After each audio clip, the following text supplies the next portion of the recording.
नमस्कार फ्रेंड्स, आपण को पीजे प्रभात यूट्यूब चैनल को स्वागत। मु होशी प्रभात। आज इंटरेस्टिंग स्टोरी है आमे बुली जीवा स्थल भागरे, जल भागरे एवं आकाश मार्गरे। कौन पाई ना आमे खोजुचे पृथ्वीर द्रुततम प्राणी मानकु बा फास्टेस्ट एनिमल। एही द्रुततम प्राणी माने हेई पारंती जल भागर, हेई पारंती स्थल भागर बा हेई पारंती आकाश मार्गर। तो चलतु देखि नबा ए इंटरेस्टिंग स्टोरी एवं प्लीज ए वीडियो टी को शेष पर्यंत देखंतु। शेष रे आपन पई गोटे क्वेश्चन अछि। Thank you so much. Let's गो।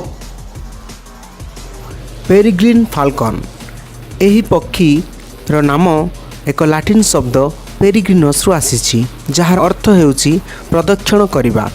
एही पक्षी गुड़िक अंटार्कटिका व्यतीत पृथ्वीर सबु देश में देखा जाती। एमाने हेउचंती पृथ्वीर द्रुततम पक्षी। एमाने घंटा प्रति 321 किलोमीटर बेगरे उड़ी पारंती। पेरिग्रीन फाल्कन रो उच्चता 58 सेंटीमीटर पर्यंत होई पारे। पुरुष पक्षी माने फीमेल को ठारू 20% छोट होइथांती आकार रे। पेरिग्रीन फाल्कन माने मध्य अन्य पक्षी मानकु खाइथांती, जेमिति बतक और बादुड़ी। एही पक्षी मानक बयस अवधि 15 वर्ष पर्यंत होइथाए। एमानक दृष्टिशक्ति मनीष मानक दृष्टिशक्ति ठारू 8 गुण अधिक होइथाए, जहा फल से माने 2 माइल दूर एक छोट वस्तु को देखि पारंती। पेरिग्रीन माने गोटे वर्ष रे 24,944 किलोमीटर पर्यंत उड़ी पारंती।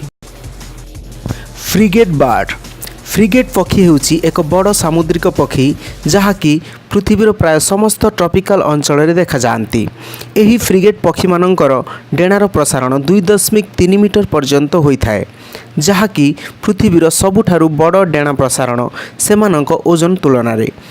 एही पक्षी घंटा प्रति 152 किलोमीटर बेगरे उड़ी पारे।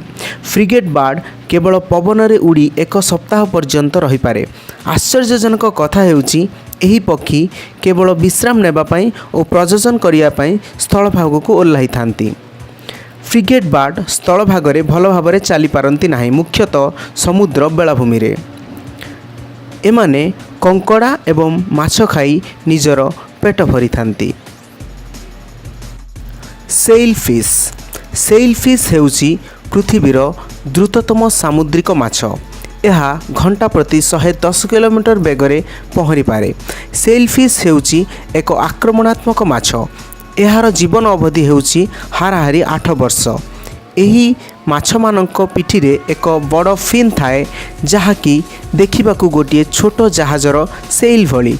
तेणु एही माछर ना सेलफिश। सेमाने 5.7 फुट रु 11 फुट पर्यंत बढ़ती। सेलफिश टूना, हाफबिक, निडलफिश, ऑक्टोपस इत्यादि माछ को खाई थाए। सेलफिश तार सेल को शिकार करने को व्यवहार करेनी, किंतु तार प्रतिरक्षा पाई तार सेल को से व्यवहार करि थाए। चीताबाघ हेउची स्थल भागर सबुठारु द्रुततम प्राणी।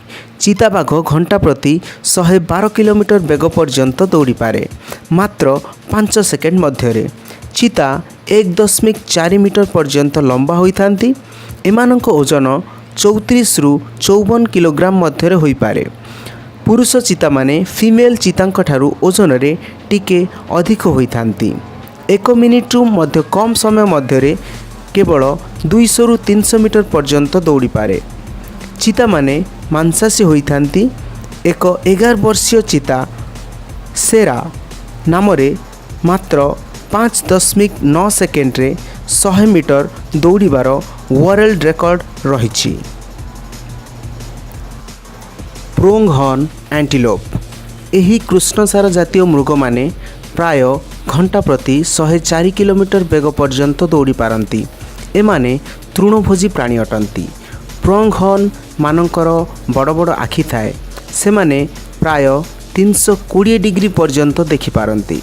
एमानक जीवन अवधि 10 रु 15 वर्ष पर्यंत होई पारे। एही मृग मानक लंबा 4 रु 5 फुट पर्यंत होइथाए एवं उच्चता 3.5 फुट होइथाए। पुरुष मृग फीमेल मानक ठारू 10% बड़ होइथांती।